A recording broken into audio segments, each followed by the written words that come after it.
watching I24 News live from Tel Aviv. I'm Ariel Margalit. Foreign Minister Yair Lapid will inaugurate the Israeli Consulate General in Dubai today after he inaugurated the new embassy in Abu Dhabi yesterday, hailing the historic moment. The representative offices opened some 9 months after the Abraham Accords were signed between Israel and the UAE. This morning, he met with Emirati Minister of State for International Cooperation, Reem El Hashami, General Director of the Dubai Expo. Now, for more on that, we want to join here in studio by Samuel Shay. He's the president of Gulf Technology Systems and the chairman of the Israel-UAE Business Forum. Thank you very much for joining us. Thank you. Good morning. Good morning. So first of all, our Pierre Kloschendler mentioned the growing Israeli deficit due to the pandemic, something that Minister of Foreign Affairs Yair Lapid referred to yesterday during his visit in Dubai. And the UAE and the Gulf is considered a market, a new market of opportunity for Israelis that can contribute much to Israel's confronting of the economy. But those markets also suffered from the pandemic. Are we stronger together? Absolutely. We need to understand the pandemic actually hurt everybody, from Israel to the Emirates to the States, South America, any place. It was not a specific point to the region. The point is really to join up forces together and start to rebuild the economies. Eventually, if we be able to move issue on economy, technology, joint venture, we definitely will be able to recover everything. Also, it's very important, we need to understand that Israel, as a superpower nation in the region, and also the Emirates and Bahrain also as a economic superpower nation in the region, these joint forces together can bring a very important result in economic recovery. Let's talk about numbers. A few agreements have already been signed this year, or in the last 9 months since the Abraham Accords were signed between Israel and Emirates, both G to G, the two governments, and also a lot of businesses cooperating. What do they represent? What do they stand for? How much could they contribute to the Israeli economy?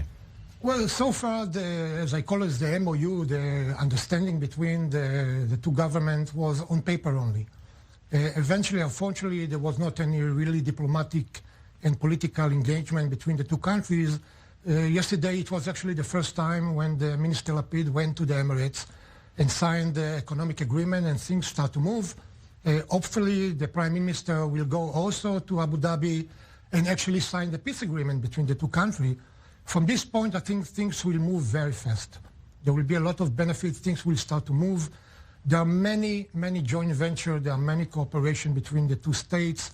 They're on the idea level only, and now we need to start to move to the actual doing business between those two countries. And are you planning to visit the expo? Is it an opportunity for companies like yours as well, for new ties, for new connections, or is it mostly for visitors and for tourists? No, I think it's a very important point, the expo. Don't forget, we don't only have the Emirates. We have Bahrain, Qatar, Kuwait, Saudi Arabia, Oman, people coming from all over the world.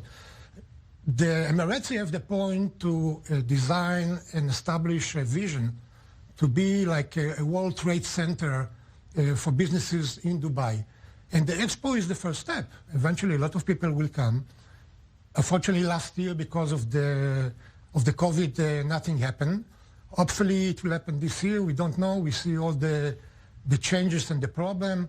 But eventually, it will happen one day, or we need to learn to work with the epidemic and see how this expo will benefit both sides.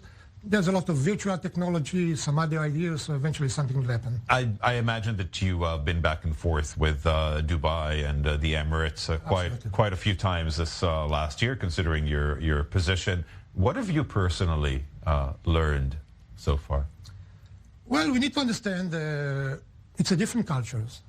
You know, we're coming from a monarchy government, which they have their own way and order. Here in Israel, we're coming from a different type of democracy government and parliamentary government. And they are very people of honor. They are very people of high respect. They are very polite. They are very calm. You know, Israeli are very high tempo. The Emiratis are very calm. They take the time. And you can see it also in the business. No Israeli wants things done from today to tomorrow. And over there, he can talk to you, and then we'll talk to you again in 2 months, 3 months, and it's okay. Nothing is wrong. So eventually they are different, which is good. You know, there are some joint ideas, but we respect each other, and definitely something will happen. Okay. Samuel Shay, the chairman of Israel UAE Business Forum, thank you very much. Thank you. It was a great pleasure. For joining us. We're going to take a short break now. When we get back,